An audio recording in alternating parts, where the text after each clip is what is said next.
টলিউডের জনপ্রিয় দম্পতি কাঞ্চন মল্লিক ও শ্রীময়ী চট্টরাজের ঘরে এলো নতুন অতিথি।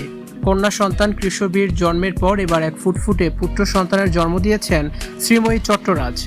পরিবারের নতুন সদস্যের নাম রাখা হয়েছে কৃষিব।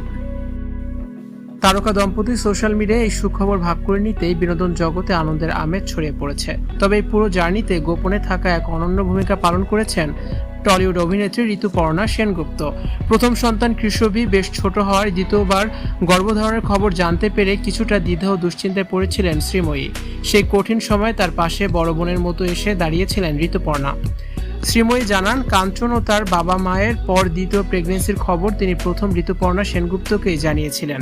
ঋতুপর্ণাই তাকে ইতিবাচক বার্তা দিয়ে মনের জোর যোগান দিয়েছেন এবং সব দ্বিধাদ্বন্দ্ব কাটিয়ে নতুন অতিথিকে ঈশ্বরীয় আশীর্বাদ হিসেবে গ্রহণ করার সাহস দিয়েছিলেন। শুধু মানসিক সাহস যোগানোই নয়, সন্তান জন্মের ঠিক আগেই পরম স্নেহে শ্রীময়ীর স্বাদ ভক্ষণের আয়োজনও করেছিলেন ঋতুপর্ণা। বাঙালি ঐতিহ্য রীতি মেনে পোলাও, নানান পদের ভাজা, মিষ্টি সহ পঞ্চব্যঞ্জনে সাজানো থালায় শ্রীময়ীকে স্বাদ খাইয়ে মাথার উপর ওড়না ঢেকে আশীর্বাদ করেছিলেন ঋতুপর্ণা। সোশ্যাল মিডিয়ায় স্বাদের এই আবেগঘন মুহূর্তের ভিডিও শেয়ার করে শ্রীময়ী তার প্রিয় ঋতুদিকে রক্তের সম্পর্কের চেয়েও আপন এবং নিজের সেরা বন্ধু হিসেবেই উল্লেখ করেছেন। সব জল্পনা কল্পনার অবসান ঘটিয়ে এখন দুই সন্তানকে নিয়ে আনন্দে মাতোয়ারা কাঞ্চন শ্রীময়ীর নতুন সংসার।